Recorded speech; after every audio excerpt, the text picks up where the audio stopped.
I don't know. I like getting older, though. Life is an education, and if you're older, you're smarter. I just believe that. If you're in an argument with somebody and they're older than you should listen to them. It doesn't mean they're right. It means that even if they're wrong, their wrongness is rooted in more information than you have. They've been here longer. If you're older, you're smarter. How many people here by applause are 45 or older? 45 or older, applaud. Okay?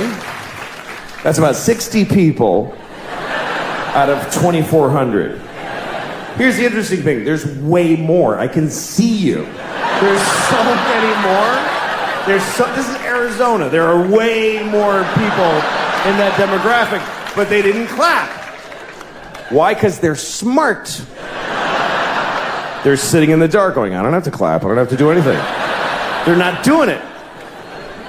And they're right. You know why? Because never identify yourself. Never. Are you crazy? You don't know why I'm asking.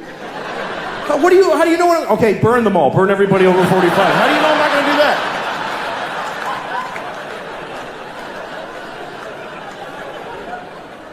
How many people here by applause are 40 or younger? 40 or younger, applaud. That's every time. Woo!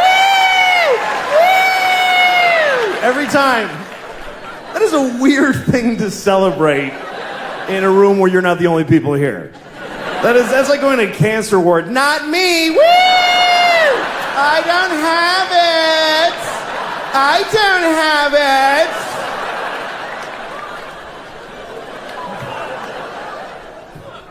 it. If you're older, you're smarter. A 55-year-old garbage man is 1,000,000 times smarter than a 28-year-old with 3 PhDs. Especially smarter than him. Because this idiot has been thinking about 3 things for like 15 years. He's worthless. The garbage man is 55. He's had some experience. Things have happened to him. He went to Cape Cod one summer. He saw a dead guy floating in the motel pool.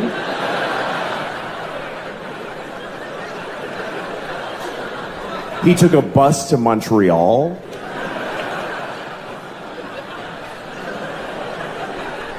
He got a hand job at a fair from a miner.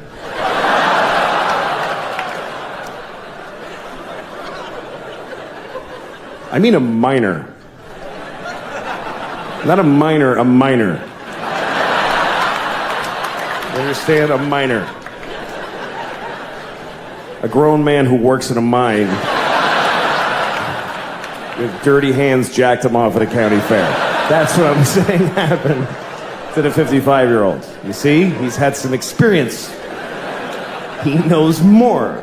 More has happened to him. He's seen more. He's seen history. He's witnessed history, even if it's not ancient history. He saw Nixon resign on live television. Me and those few people that clapped, we saw the President of America cry and then quit being the president. That shit was crazy. Because none of us knew what was going to happen next. Today, people are like, the president's kind of disappointing. Really? Our president wept like an insane person and then got in a helicopter and flew away.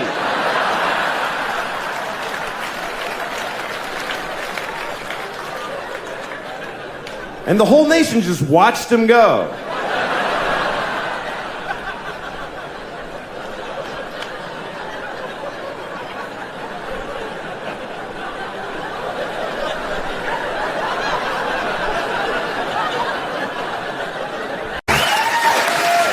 Hello there.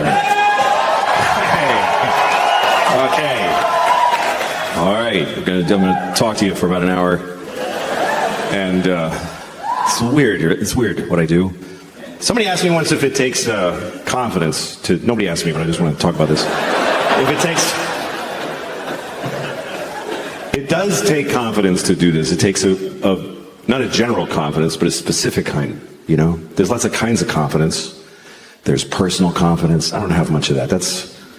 Personal confidence is like a man wearing white pants. That takes, you know, tremendous confidence and optimism, really. To leave the house in white pants like it's going to be a great day. There's going to be no puddles or pizza, nothing. could never wear white pants. Because I'll get my period, first of all, I know that. Or diarrhea, more likely. That's really my period. Diarrhea. About once a month, I'm like, oh, fuck, here we go. Better just get home. Don't make any big decisions today. It's true, don't make, if you have diarrhea, don't negotiate. It's a bad bargaining position. If I have diarrhea, you stand between me and the toilet, I'll sell you my house for 10 cents.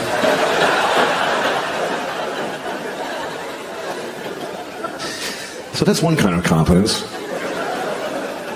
Here's another kind, moral confidence. Moral confidence. That means knowing that you would do the right thing.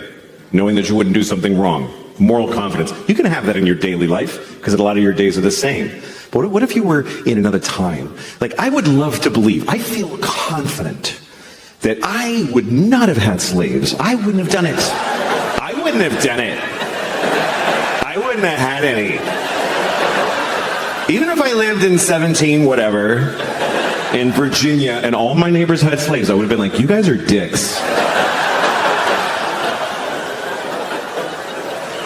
I can say that, but it's easy to say that now, because you can't get no slaves. You just can't get any. That's why you don't have slaves. It's not because you're better than back then people. It's because they're not available. That's a huge contributing factor. I was reading about Bill Gates, owner of Microsoft. He has $85 billion. Wow. Here's a guy who could lose $80 billion and still have 5 fucking billion. I would lose it really fast because I would do stupid shit with the money all the time. You know what you could do with 85 billion? You could buy every baseball team and make them all wear dresses for $3 billion and still have 82 fucking billion. How do you not do that? How do you resist? I would do shit like that every day. One day I'd go out, buy all the pants in the world, every pair of pants, and just burn them. Fuck everybody. No more pants. Start over with making pants. They're all gone.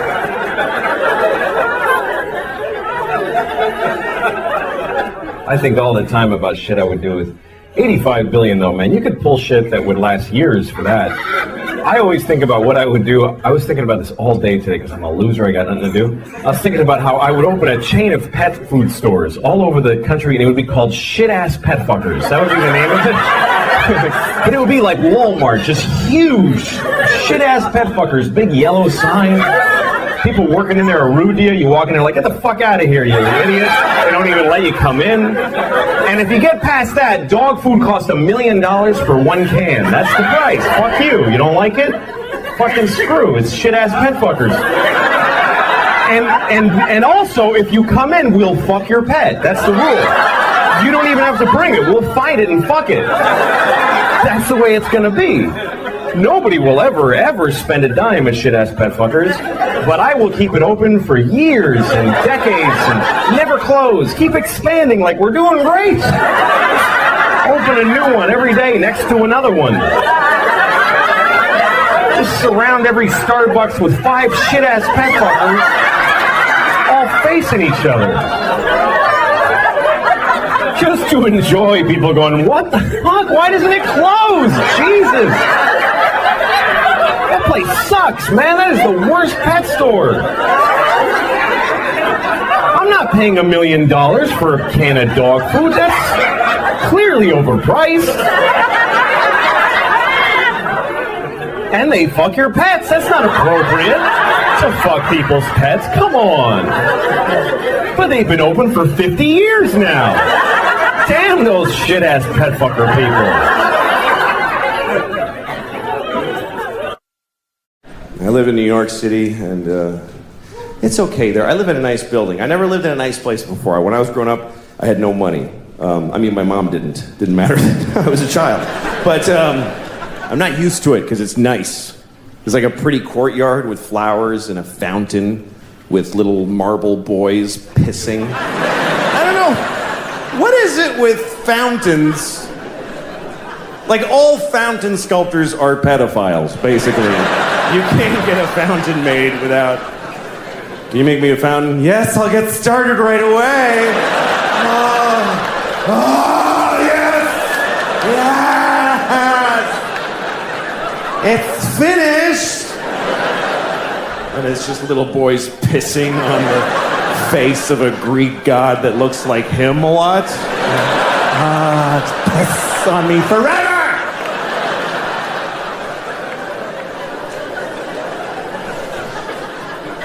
Anyway, there's one of those in the courtyard of my building. And my first week in the building about a year ago, I went down to the courtyard for the first time. And I didn't look too good, you know? It was a Sunday morning. That's my least presentable hour. There's a lot of, just stains, just like, food and me and whatever. And so I'm sitting there. So, shut up. Oh. Anyway, so there I was. I'm sitting on the stone bench of this courtyard and feeling a little out of place. There's these fancy doormen and stuff. And then there's this guy looking at me. I notice he's looking at me from across the courtyard. And he's all spiffy looking. He's got brown shoes and he's looking at me like, I could tell he was thinking I don't live in the building. He thinks I just wandered in off the street and sat in the courtyard. And I could tell he's thinking of coming over and dealing with me on his own. And I'm sitting there thinking like, oh, please do that. Yes, please, come on. And I'm trying to look even more gross. And I'm like pulling up my shirt. And then I see him go, oh, no, that's not going to do at all. And he comes over to me. And I'm like, I'm so excited to have this thing. The confrontation where I'm not wrong at all. And he thinks I am. So he comes over, says, excuse me, do you live in this building? And I said, no. Because why not start there? I said, no. He goes, well, then what are you doing here? And I said, I just need to rest. I'm having a hard time.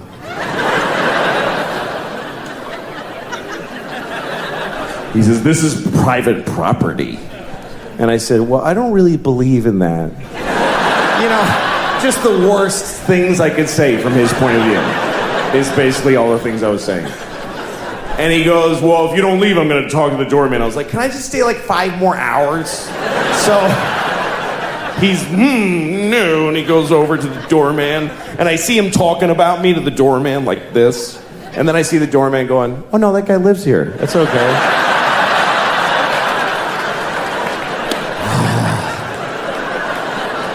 And the look on his face, it was just so, it was this beautiful cocktail of anger and confusion.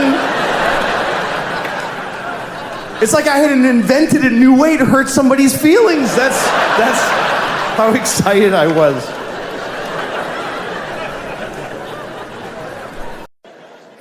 My kids and I were having breakfast the other day, and we're listening to NPR. We always listen to NPR because we're better than you.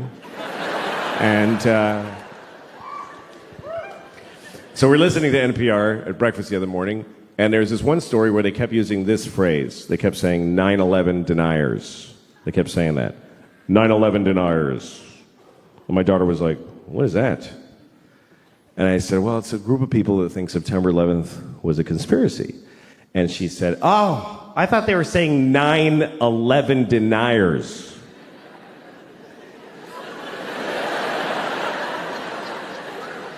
Yeah, she thought they meant 9 people who just ain't buying this 11 bullshit.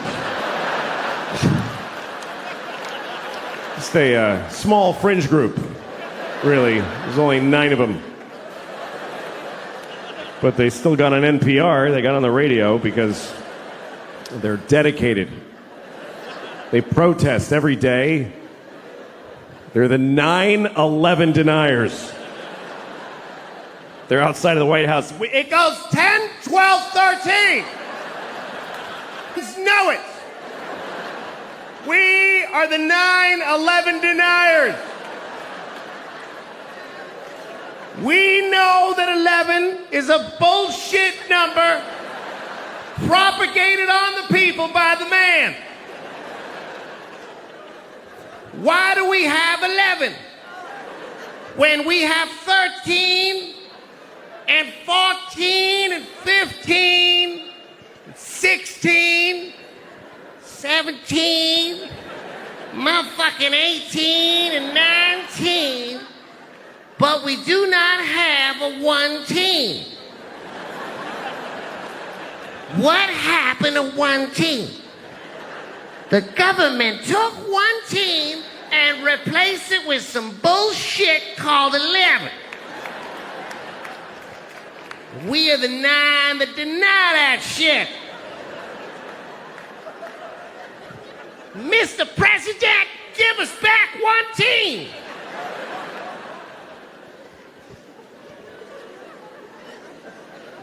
I don't mean to offend any Chinese people with the stereotype, but That's right, I'm Chinese, motherfuckers. I lived in Shanghai. I'm Chineser than a motherfucker. With chopsticks and whatnot. Ha! all right. I'm sorry. Here's the thing. Stereotypes are harmful.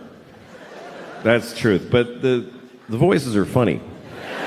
And I don't know how to reconcile those two facts. I enjoy doing the voices, but they're offensive. So I do them at home. I used to do them for my kids when they were little. They liked them. They didn't know it was a race thing. They just enjoyed, Daddy, do the friendly man. You want me to be the friendly man, little girl? We love the friendly man. He loves little white girls too. Let's have some scrambled eggs.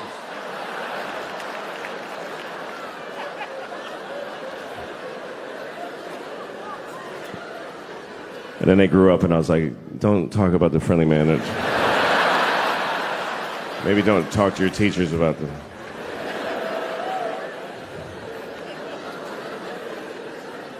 My kids go to public school in New York City, and send your kids there then. Teach them that's what life is like. The teachers amaze me because I don't know. This is the worst. Here's the worst thing about this country to me is that there's no more noble profession than to be a public school teacher. It's easily. Please don't. You're not gonna like it. You're not gonna like where it's going. I don't recommend clapping at any things. You'll regret it at the end of the thing. In a democracy, there's no more noble contribution you can make than to teach in a public school. And in this country, the people that do that, they're fucking losers. They're just rock bottom fucking losers.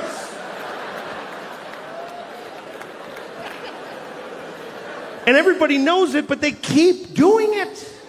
New people are teaching every day, knowing how shitty it is. They show up, they tell them ahead of time, hi, what is this job? And they say, okay, here's what we need you to do. We need you to make children know math. Wow. Do they want to know math? No, they don't want to know it. You need to make them know it against their will while they're exploding sexually and Who are these children? Just whatever kids live near the building.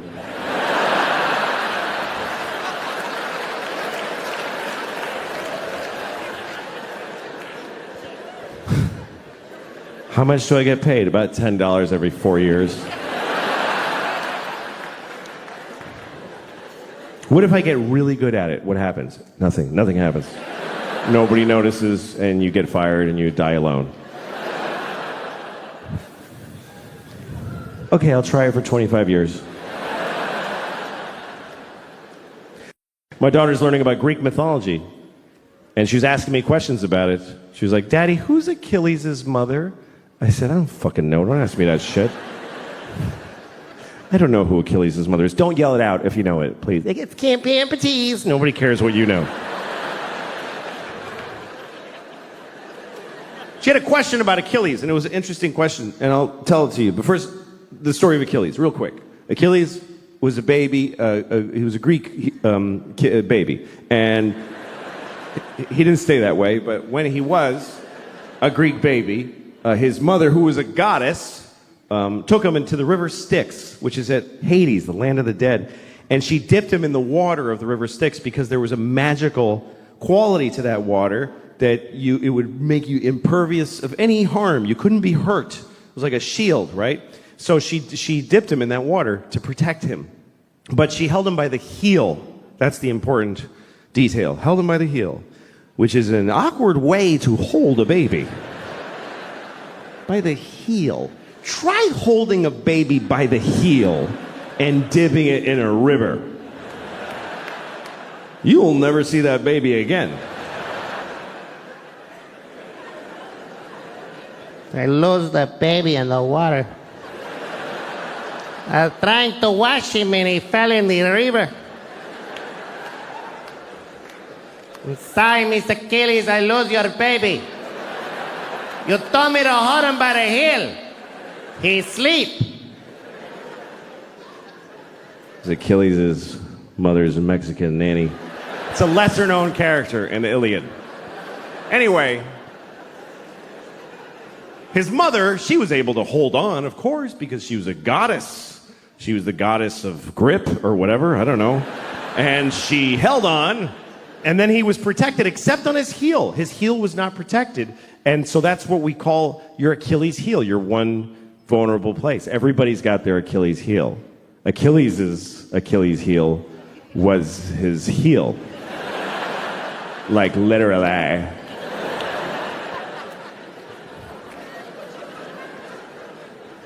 Anyway, so my daughter, here was her question. She said, how come his mother didn't just dip him again?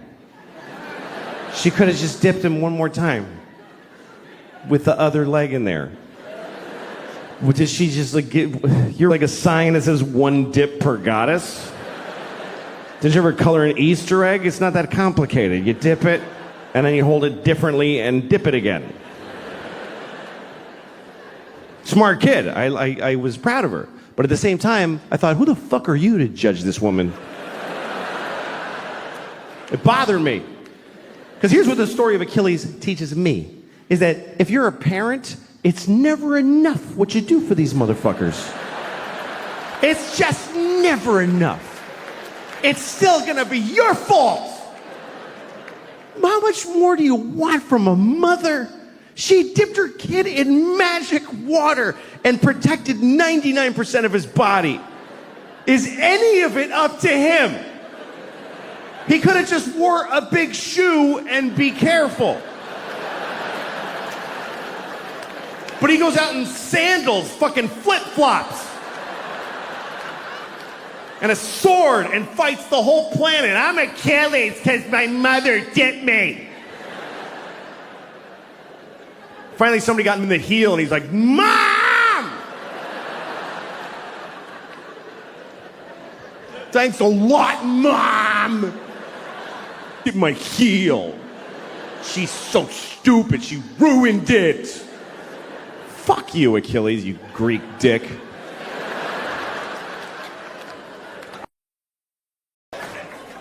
And also, you gotta die to go to hell, and I don't want to die. I like my life. I'm very happy. I'm married, and I love my wife. I love her very much. My wife hates me. She fucking hates me. She hates me so much. Like, that's what she does. Like, if you asked her, what'd you do today? I fucking hate that guy. That's what I did today. I hate Louis. She's so mad at me all the time. Here's the latest thing. The other day, she got really mad. She said to me, you know what you did? You filled the dishwasher with dishes, you put the soap in, and you didn't turn it on. And I'm like, oh, shit. What are we going to do now? But here's the part where she blows my mind. This is amazing when she gets to this level. She says, well, why didn't you turn it on? Like I have a reason for not turning it on. And I'm like, can't I just be stupid? Can't it just be that I'm a fucking idiot? That I filled the dishwasher and then I went, boo, and I walked away? I can live with that. I'm cool with that. But she says, no, why'd you do it? Which means I decided not to do it. Do you know how much more of an asshole that makes me? That means I filled the dishwasher and then I went, you know what? Fuck her, I ain't turning it on. She can suck my dick if she thinks I'm pressing that on button. I'll fill it, but I don't fucking press on, not in my own house. Why would I do that? That would be crazy. The thing that she's usually mad about is simple. She says that I don't listen to her when she's talking. And I don't. But it's not because I don't love her, blah, blah, blah. It's because I try to listen. I really do. When she talks, I just stare at her face. I'm like, come on, bring the story. But somehow I'm like, what the I can't do it. I tried. Because every story gets divided into 50 stories that all branch out into these crazy, and I'm like, holy shit. I've got ADD. I can't do it. I'm like, fucking please. But I try every time I try because I love this retarded woman. So I try really hard to listen to her stories. Other people don't even try. We go to parties, she starts talking, people just walk away like, fuck this, that lady's crazy. Who would waste time listening to that crap? Me. She can't help it. I really feel bad for her because the thing is that every word of the story gets her so excited that she wants to fucking run with it, and she can't fucking just break through and get to the end or even the beginning. This is my wife telling a story. She's like, guess what happened to my mom today? You remember I told you my mom how when she was in college, not when she went to Michigan, when she transferred. Remember because that guy got weird and she had to leave because he was not the Iranian guy. That was a different story. That guy, I think he was Persian. I heard that Persia actually split. What the fuck are you talking about? Jesus Christ! Pick a thing! Have some consideration for the fucking listener. I don't do that. Here's me telling a story. I bought a tomato and I ate it and it was good. That's a story anyone can follow. It's about a tomato the whole time.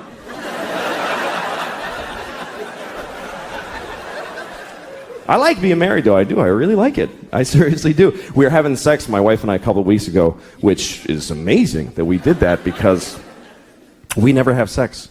Never. Because we have a baby, and our baby's a fucking asshole and won't let us have sex. No, fuck, that kid's a jerk, man. Seriously. Every time she's got some urgent shit in her room. Papa, come in here. I admit, now! Okay, I go in there. What's up? I need a pair of pants to put on my pony. Wow, holy shit. I'm trying to fuck your mom in there. Would you give me a break? Can a guy fuck your mom for a minute?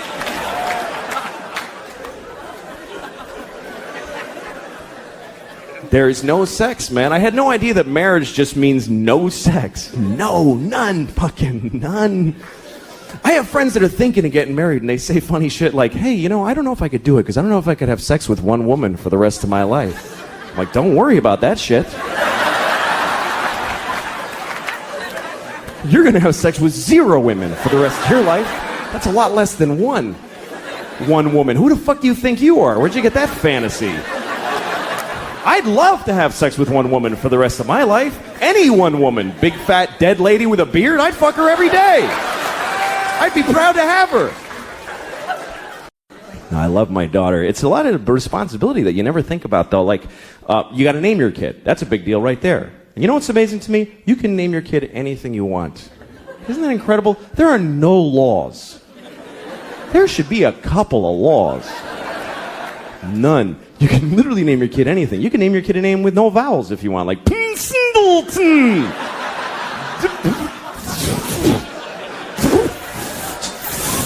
Just 40 F's, that's his name.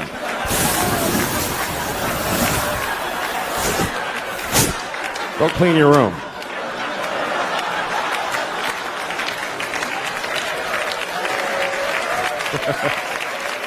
Some people name their kids a word like sunshine or battery or whatever. I'd like to name my kid a whole phrase, you know, something like ladies and gentlemen. That would be a cool name for a kid. This is my son, ladies and gentlemen.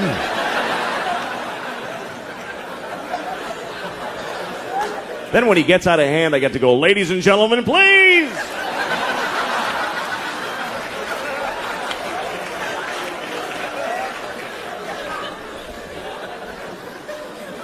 But you got to be careful what you name your kid. You do have to be careful because what happens is other kids in school are going to make fun of them. They're going to make fun of their name. And you don't have to give them a weird name because they can do it with any name. Kids are geniuses at that.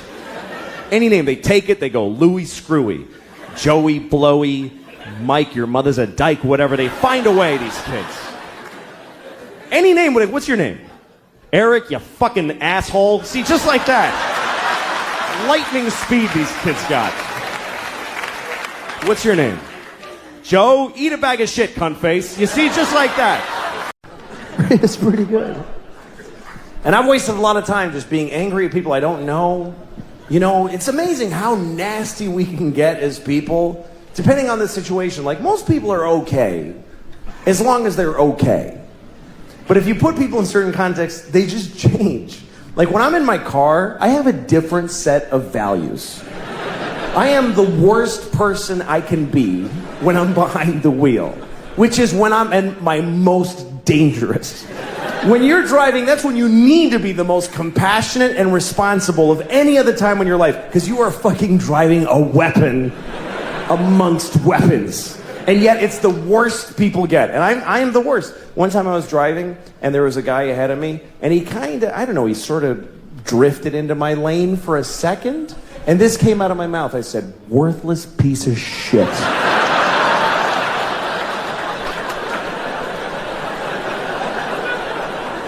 I mean, what an indictment. What kind of a way is that to feel about another human being? Worthless piece of shit. That's somebody's son. And things I've said to other people. I was once driving, some guy in a pickup truck remember even? And I yelled out my window. I said, hey, fuck you! Where outside of a car is that even nearly okay?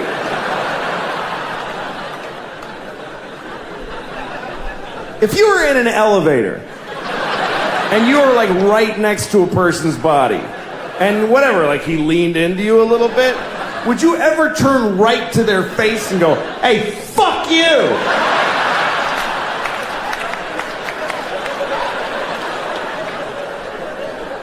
Worthless piece of shit. No. Literally 0 people would ever do that. But put a couple of pieces of glass and some road between you, there's nothing you would not say to them. I hope you die! I said that to a person. I hope you die.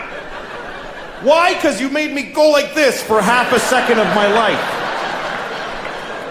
You tested my reflexes and it worked out fine. So now I hope your kids grow up motherless.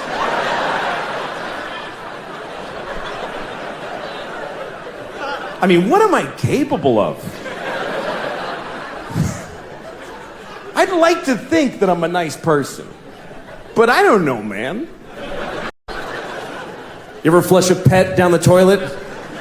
I had to flush my daughter's fish down the toilet.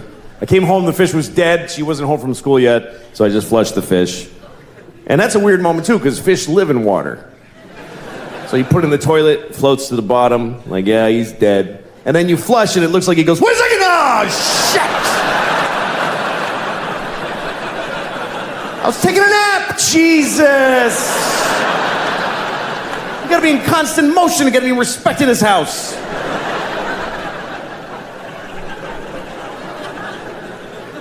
And then my daughter comes home, why did he die, Dad? Come on, what am I gonna say? Why did he die? Because who gives a shit? That's the reason. That's the actual reason. Is because it didn't matter that he was alive. That's why he's dead. He didn't know his name and he didn't love you back. These are the facts about that fish's life. My daughter likes fish. We took her to the aquarium. I took both my kids to the aquarium in Boston, and we were looking at this seal or sea lion. I don't know which one. I don't care. I don't think they need to be separate things. I really don't. They don't care and we don't care. There's like 3 scientists who give a shit what we call all those things. The scientists could go on TV tomorrow and say, okay, everybody, from now on, seals and sea lions and walruses and you know what? Penguins are all seals now. And we would all be like, yeah, fine. Yes. Whatever, man. Anyway, so we're looking at this sea lion thing, and he's looking back at us through the plexiglass, and he's going, ugh. They're really disgusting in person. Most animals are when you really see them. You ever go to a farm, you think you're going to see little white sheep going, bah, but they're all fat and shit-colored, and they're like, bah. Jesus. That thing is awful. Anyway, seals don't go, they go, My daughter's like, what does he say? I don't know. I'm a slave. Kill me.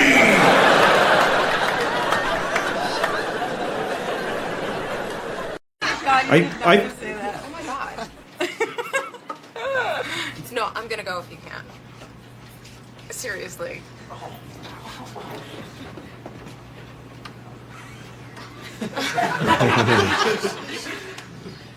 What? Hi, could you stop talking because you're making it hard for me to do my job. Oh, okay. Sorry. It's okay. Just, you don't have to be sorry. Just please don't do it anymore, okay? Okay. Okay, thank you. Anyway, holy shit. Why would this gets me a little... Sorry. I was on a plane the other day, and people on plane... You know when you're on a plane and you're on the tarmac, and you haven't... but you can't get to the gate because there's a plane at your gate? That's what happened to Mike the other day. Excuse me? No, my my friend, that happened to him too. I don't care. Well, no, my friend Mike. Hey! Nobody cares about your friend Mike. Nobody cares about your friend Mike. Okay. Nobody cares about your friend Mike. Okay, whatever. It was funny. What was funny? Unlike you. I'm sorry? I said unlike you. It was funny, unlike me. Yes. Yes, I did. Can I ask you a question? Go ahead. What happened to the parade? What parade? The parade of stupid you were floating? I'm just curious. Okay, that's Did you not veer even. him? That's not even funny. It's not? No. Okay. You sure? All right. No, you're offensive. I'm offensive? Yes. What do you mean? You're making jokes about rape, and that's offensive. You don't like rape? No. You don't? No. That's really weird because you know that you wouldn't even exist if your mom hadn't raped that homeless Chinese guy. Oh my God. However many years ago you're born. No, listen, I'm sorry. I'm really... It's hard to come back from that, but I am sorry. I didn't mean that. Look, can you do me a favor? What? Can you please just die of AIDS? Does anybody have AIDS who they could put their dick in her face and get her started on that? Oh my God. Anybody? I could sue you. What? You could sue me? Yeah. You know who I would like to sue? Everybody that works in the hospital that you were born at. Because I would like to sue them for not responsibly pulling your head off the second... Letting you live was medical malpractice. Can't you just, move on? No, I can't. I really can't, because you're the worst thing that ever happened in America. Seriously, it goes you, slavery, and then Pearl Harbor and 9/11 combined. Those are the 3. And so, as an American, I feel like it's my duty to make you feel poorly. And your mother's a whore. My mother's dead. Your mother's dead? Yeah. That's good. It is. You know why? Because she can't make any more with her. What's that? Did you just call me a C word? No, I called you a because you're and your mother is one, and she had one. You know what? The moment you were being born, there was a guy walking by, and you know what he said? He said, "Hey, look, some coming out of some."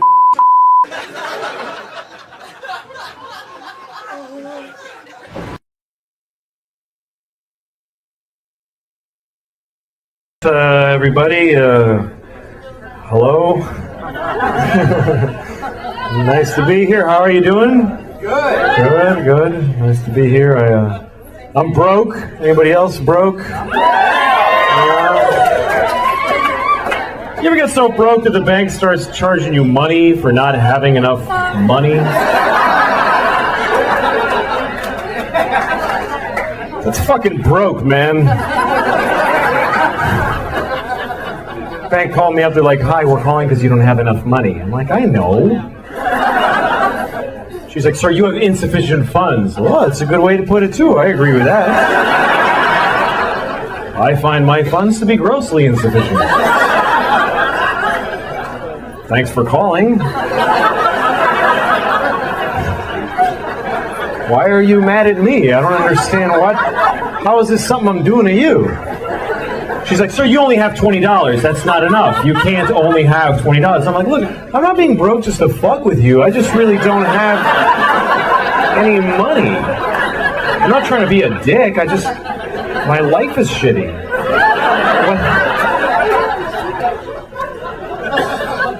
So they charged me. They charged me $15. That's how much it costs to only have $20.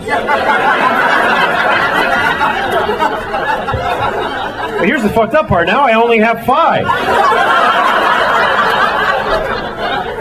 What did I pay the $15 for if I don't get to have the $20 that I paid to have?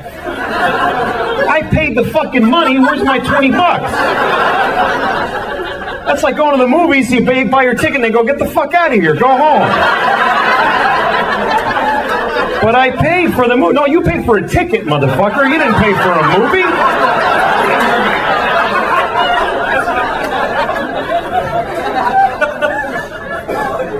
You ever have negative money? That's depressing, isn't it? You look in your bank account, negative $10. That's how much I have now. Negative 10. That means I don't even have no money now. I wish I did. I wish I didn't have anything. I wish I just had nothing, but I have less than that. I don't have none. I have not 10. I can't, if it's free, I can't fucking afford it. Somebody could come up to me, "Take this, it's free." Fuck, that costs nothing. I can't afford that. That's more than I have. I gotta raise $10 to be broke. That's where I'm at. That's not good. That's bad. Apparently some of you are in the same fucking position. How's your economy doing? Shit. No, I'm glad you appreciate that story. Not everybody appreciates that story. I told that story about a week ago in Orange County, California, and all these rich motherfuckers looking at me with their bow tans and their golf shirts and penny loafers. They're all looking at me like, "Well, yeah. Like, you were financially irresponsible, you had to pay the price. I don't frankly see what you're angry about. The bank has a right to accrue a fee, clearly." That's how different it is to be rich than it is to be poor, because when you're rich, the bank pays you for being rich. If you have a lot of money, they give you money because you have a lot of money. They say, "You have so much money that we should give you some. Because you have a lot, you should have more. Here, take more money. Take this guy's 15, fuck him, you should have it." Makes perfect sense. He doesn't have enough, you have a lot. Fine, take it all, you motherfuckers. I don't give a shit. You ever get so broke it just becomes funny to you after a while? You're like, "Jesus Christ! I have no fucking money! Jesus!" People call you, hi, we're going to turn off the... Yeah, fuck it, turn it off, man. Turn it off. I don't give a shit. When can you make a payment? I ain't paying anything. What am I going to fucking pay you with? I fucking sold the phone. I don't need it now. Damn it, man. Shit's brutal. I live in New York too, and man, you can't get along with no money in New York. You gotta live in these tiny places. I have this apartment, right? And we have this, okay, here's the toilet, right? I'm on the toilet. This is how small the apartment is. The tub is right here, like right next to the toilet. Then there's a wall, like right fucking here, like right, there's no, you get squeezed in. And here's the worst part. I have to put a foot in the tub to use this toilet because otherwise I gotta go like this. Who shits like this with their knees together? I'm pooping.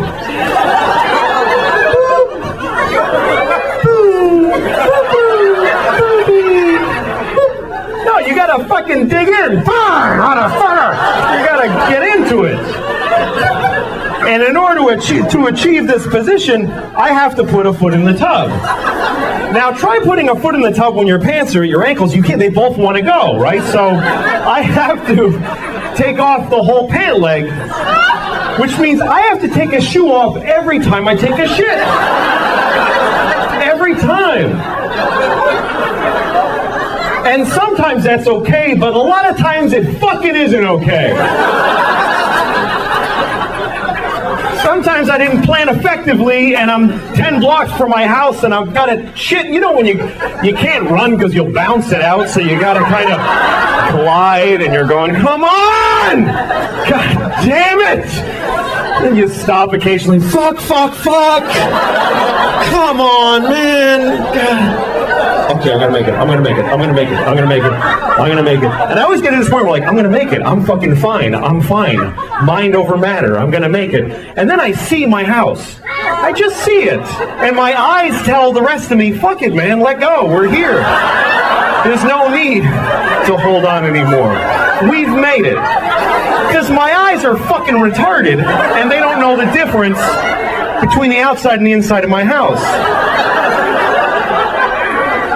So now I got like Olympic seconds to fucking get in my house and open the door to the bathroom, and I gotta take a fucking shoe off? Are you... I have shit my pants 13 times. I couldn't keep a straight face with that. All right. Oh, shut up. You better leave now. It doesn't get any better. Anyway. No, fine, sorry, blah, blah. So anyway, no money.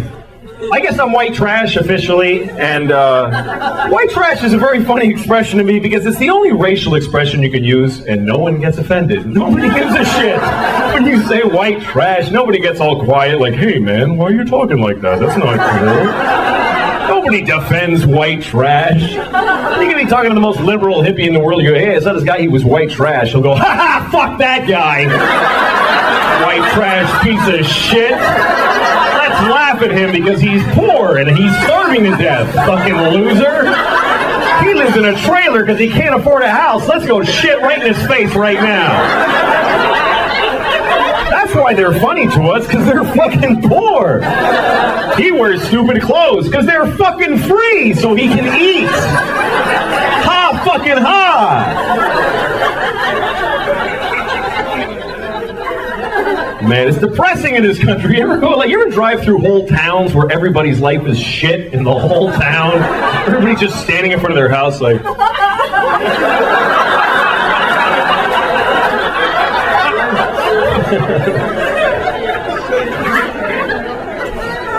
I don't know, man.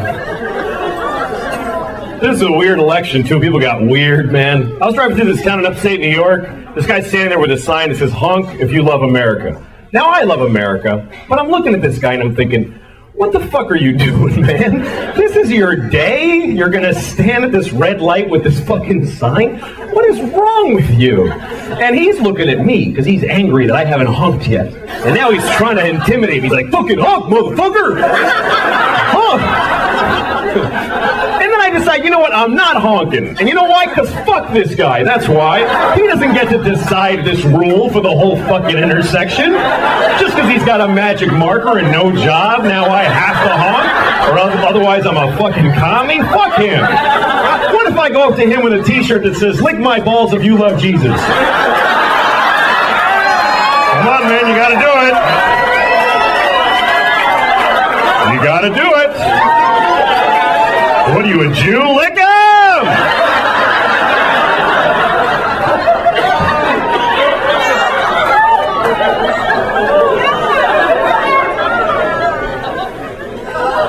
Thank you. How you guys doing? Good? I'm doing good. Hey, this was interesting. The other day, a guy told me to suck a bag of dicks. I never heard that before. Total stranger told me to suck a bag of dicks. A whole bag of them.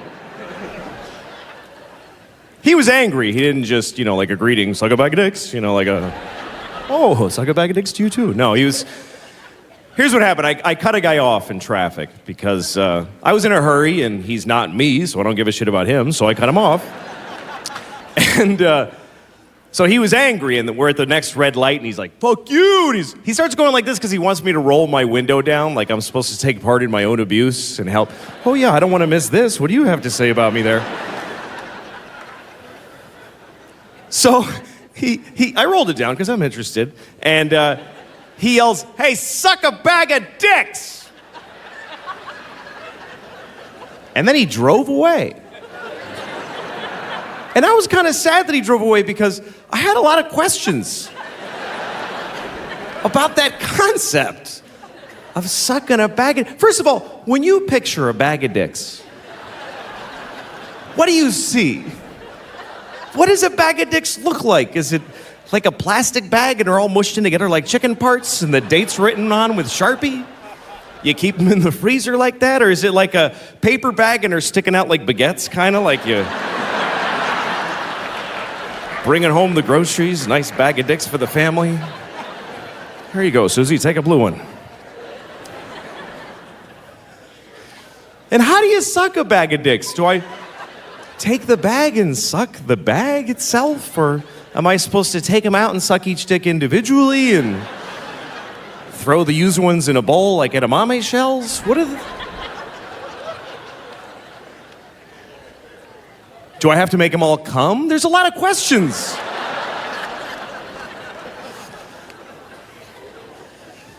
Maybe the most important question, though, is, will he forgive me if I suck the whole bag of dicks? When I'm done, will he go, well, all right, then. Next time, drive more carefully. Well, I don't know. I never even sucked one dick, so it's not an area that I know anything about. And I don't have anything against it. I just never saw a dick I wanted to suck. I never saw a dick that inspired me to suck it, but I've only seen a few. This guy might have a beautiful dick, and if I saw it, I'd be like, that shit's going to my mouth. I love that. I don't know.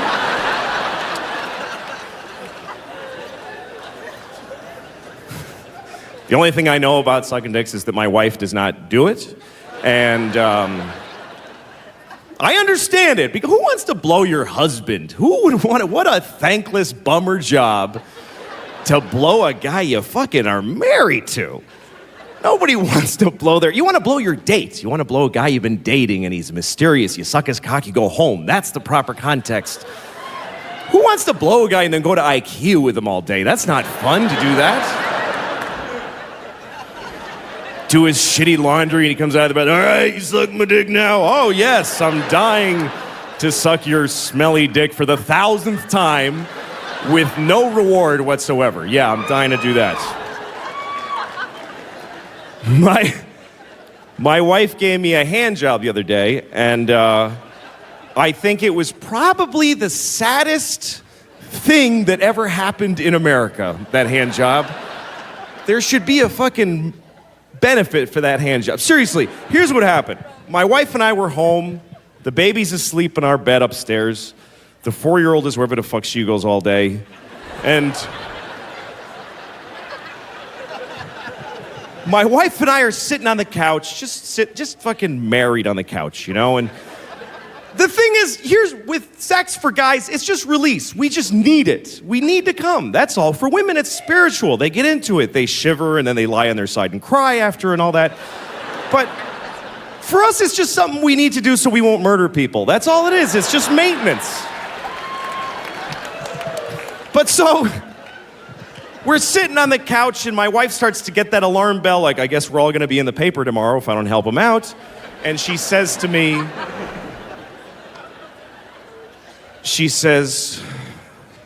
do you want a hand job?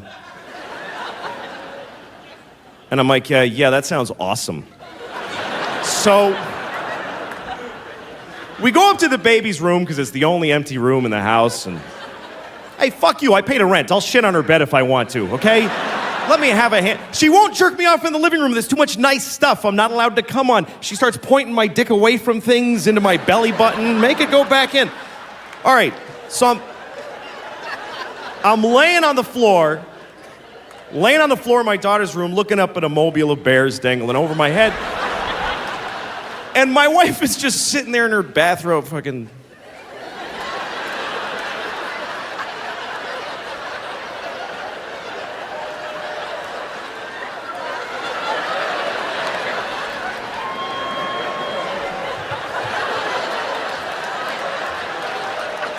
It was so shitty that I finally just took her hand and wrapped it around in my hand and just jerked myself off.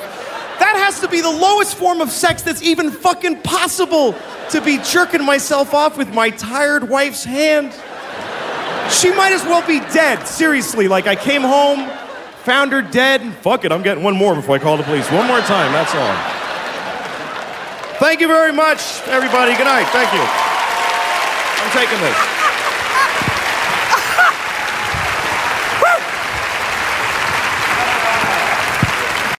It's a weird selection process that we have. It's dating, really, it's how we evolve as dating.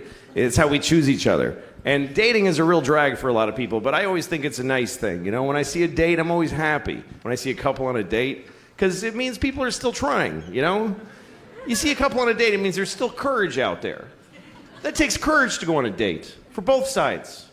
Two very different kinds of courage. The male courage, traditionally speaking, is that he decided to ask. He went up to a random woman who he has no idea if she's gonna like him or not, and he walked up to her, terrifying. Everything in your body's telling you, just go the fuck home and jerk off, don't do this. But he walked up and said, hi, yes.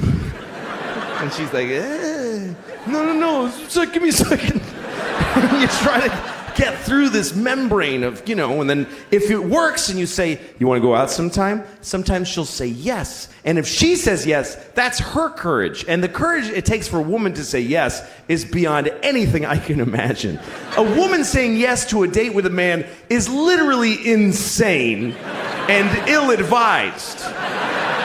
And the whole species' existence counts on them doing it. And I don't know how do women still go out with guys when you consider the fact that there is no greater threat to women than men. We're the #1 threat to women. Globally and historically, we're the #1 cause of injury and mayhem to women. We're the worst thing that ever happens to them. That's true. You know what our #1 threat is? Heart disease. That's the whole thing. That's it. Just our own heart going, dude, you can't keep doing this. I told you 3 strokes ago that this is not smart. But women still think, yeah, I'll go out with you alone at night. What are you, nuts? I'll get in your car with you with my little shoulders. Hi, where are we going? To your death, statistically. How do they still do it? If you're a guy, try to imagine that you could only date a half bear, half lion. And you're like, oh, I hope this one's nice. I hope he doesn't do what he's going to do.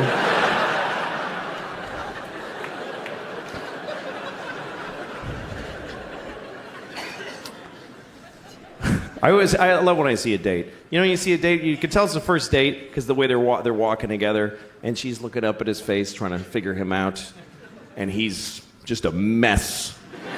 A guy in a first date he has no actual personality. He's just a mishmash of different kinds of dudes for a couple of seconds each.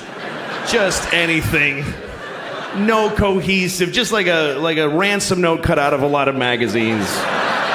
Just, yes, I think so too. Whatever, just like a blind dick in space, just thrusting in infinite directions, hoping to find pay dirt at some place.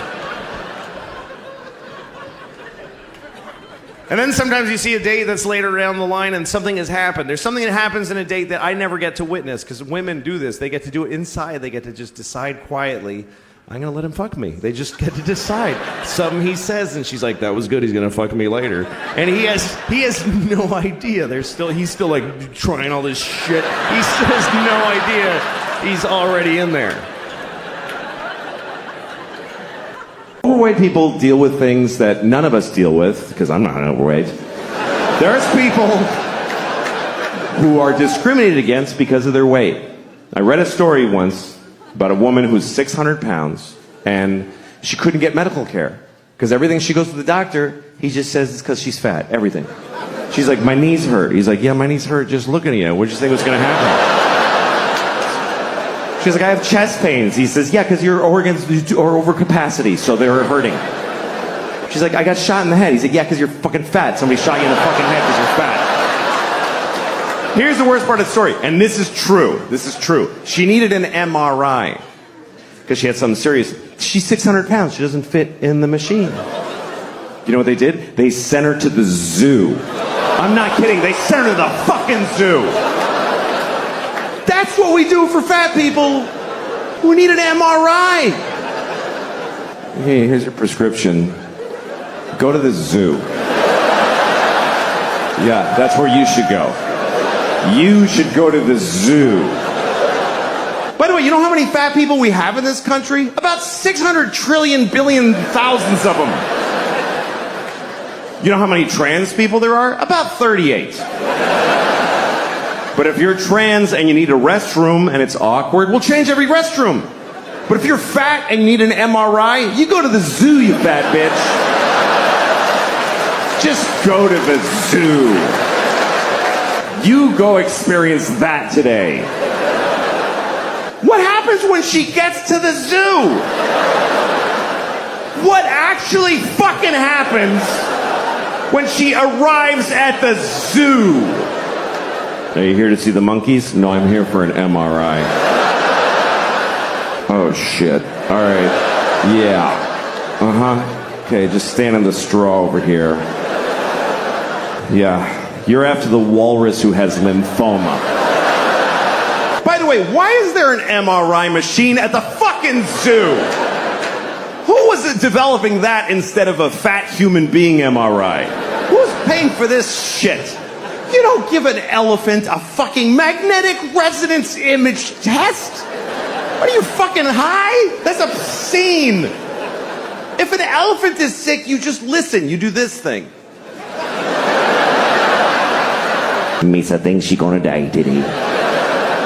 I'm saying this out of respect for elephants, by the way, because we're supposed to respect how they live. They don't fucking cure their diseases. This is not their culture. This is our weird. Let's fix it. Oh, he's sick. That's not how elephants live. An elephant in the Serengeti isn't like, I have a lump, I have to see my oncologist. When an elephant gets cancer, he falls over and he takes his fucking turn and becomes food. You don't put an elephant in a state-of-the-art... What if you find cancer? What, are you going to give him chemotherapy? The skinny elephant with a pink baseball hat? Each day is a gift. Days that you spend with them. That's really the hardest part. It's just every day that you have them is the hardest part of having kids. It's just every day.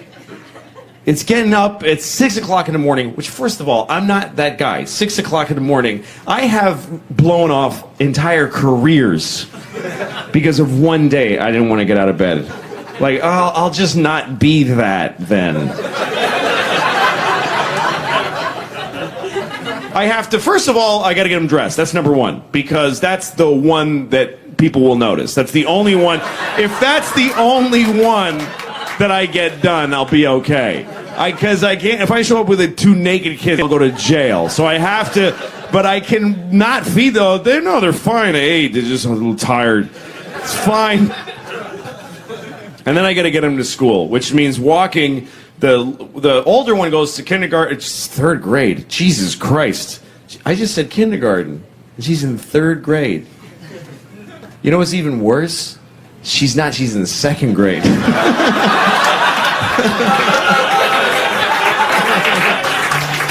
Anyway, so yeah, wolves are like dogs. Yes, thank you for asking. Every day you spend with your kids is torture. And it's because I love them. If I didn't love them, I wouldn't matter. I just play poker with my friends, come home later, oh, they're dead. But I love them.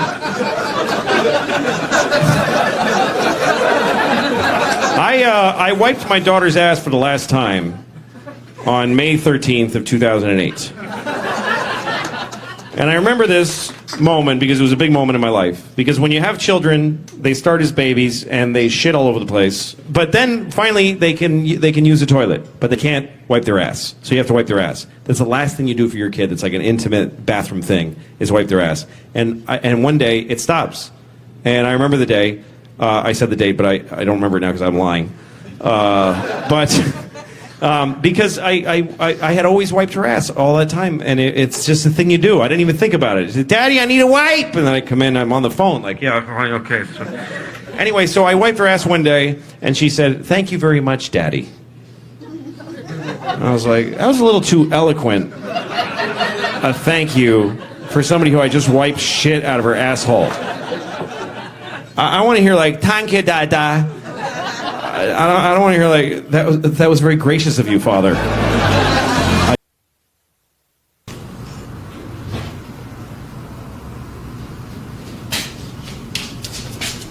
Daddy! Hey. Good morning, Daddy. Good morning. It's 4 o'clock in the morning. Why are you awake? I'm hungry. You're hungry. Daddy, can we go out to breakfast? You want to go out to breakfast now? Had a bad night. Had a real bad night. The kind of night where you wish you didn't have to have any more nights. You had a bad night. Boy, was that a shitty, shitty night. It wasn't your first and it wasn't your worst. But all the same, could somebody please stop these shitty, shitty nights?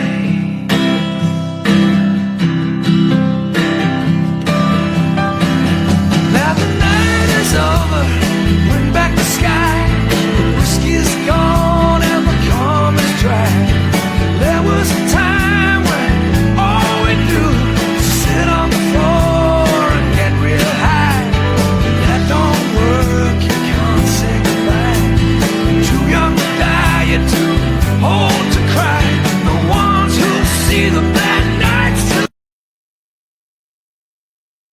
My life is really evil. Like there are people who are starving in the world, and I drive an Infinity. That's really evil. There are people who just starve to death. That's all they ever did. There's people who are like born and they go, oh, I'm hungry, and then they just die. And that's all they ever got to do. And meanwhile, I'm in my car, boom, boom, boom, like having a great time, and I sleep like a baby. It's totally my fault, because I could trade my Infinity for like a really good car, like a nice Ford Focus with no miles on it, and I'd get back like $20,000, and I could save hundreds of people from dying of starvation with that money. And every day I don't do it. Every day I make them die with my car.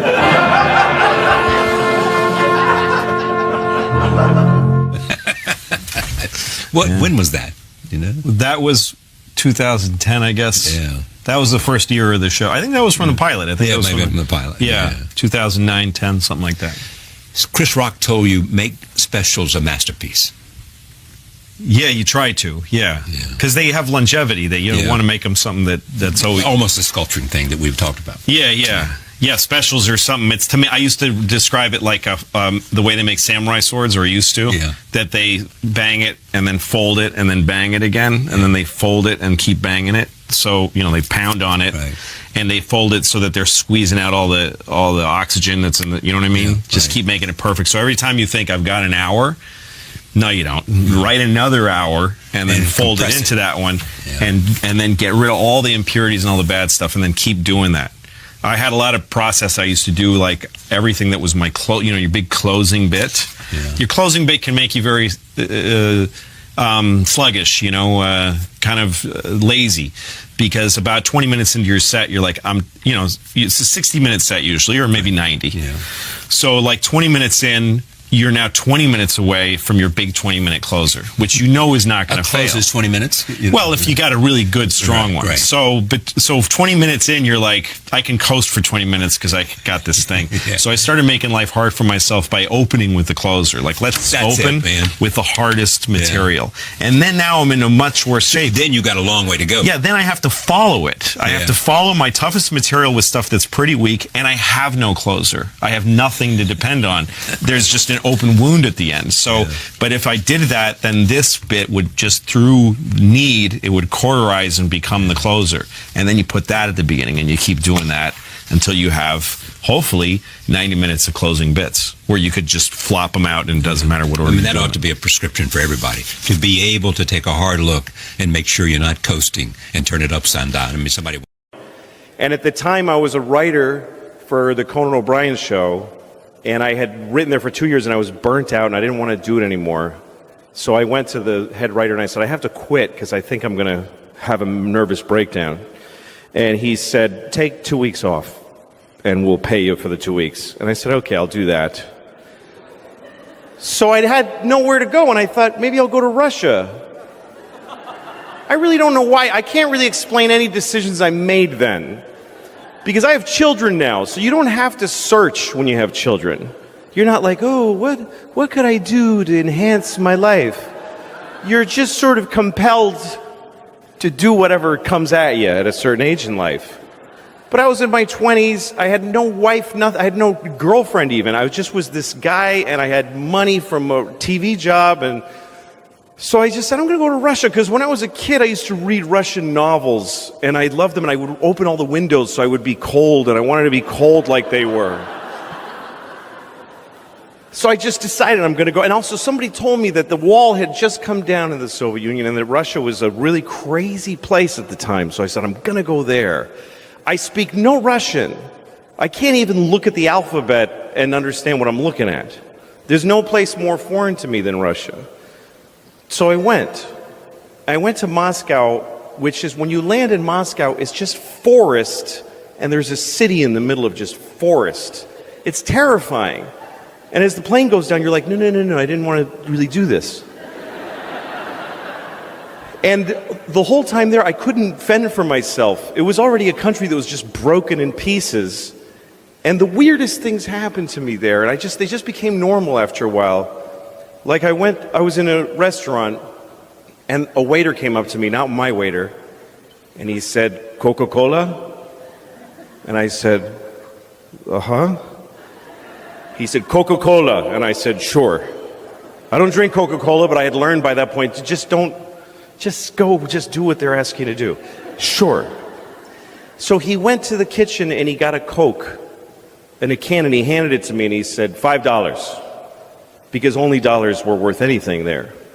And I said, okay, on my bill. He said, no, $5, me now. So I gave him $5, and he put on his coat, and he left.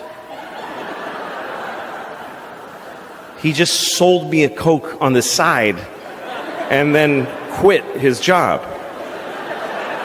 So those are the kind of confusing moments I was having there. And I couldn't talk to anybody, and I was so lonely. It's difficult. I mean, I was alone, and I just sit in the room and go, okay, that was a really fucked up day. I hated that day. And I tried to watch television, and the TV was American shows like Dynasty. And the way they translate, they didn't have, what they did was the sound is a little down, and there's just one man saying all of the dialogue over the whole show. I was there for 2 weeks, and it just was crushingly, I had made no contact with anyone. And then one day I went into the subway. Now, if you've never been to Moscow, the streets in Moscow during the Cold War, they were made wider so that they could have missiles go down the middle of the street for the parades. And if you go there, you'll find out, if you go behind the big buildings, they actually tore the buildings off of their foundations and dragged them back.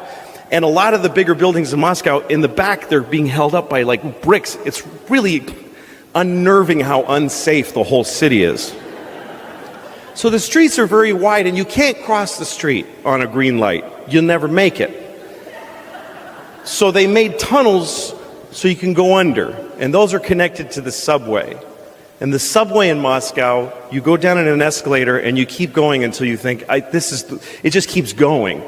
Like, this is so deep, this is really upsetting. But anyway, everyone hangs out in these tunnels. I went in the middle of December. I went to Russia in the middle of December alone. And I'm standing in the subway and I'm watching a violin player. And the one thing about Russia still today, I think, is that no one has any money. So when you see a guy playing the violin in the subway, he's like the first chair violin for like the Russian symphony orchestra, because that doesn't pay shit. And at least he can get a few kopecks in the subway. So I'm watching him, and these other people are sitting on the floor, and we're crying. Everybody's crying. Everybody. It's just normal. People are just watching, just wiping away tears. And there's a young fella sitting here, and he looked my age. I was 25 at the time. He looked about 25, and he was tattered and just watching this violin player. And then this group of kids walked by, about 8 children, ranging from 5 to 10 years old, and their faces were dirty, like in Oliver Twist, like they were in a play. Like they had rubbed dirt on their face. And they're all wearing men's coats that they're wearing as from the neck down to the floor. And none of them have sleeves, their hands in their sleeves. Their sleeves are just flopping. They were like street urchin kids. And the coats, it just looked like these men's coats. And you kind of knew all the men who owned those coats are dead. And at least one of these kids killed those guys. Like, I swear I looked at an 8-year-old's face and thought, he has murdered.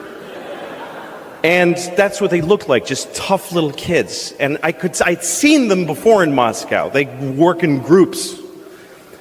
The guy sitting below me that I identified with called out to the head kid in the front.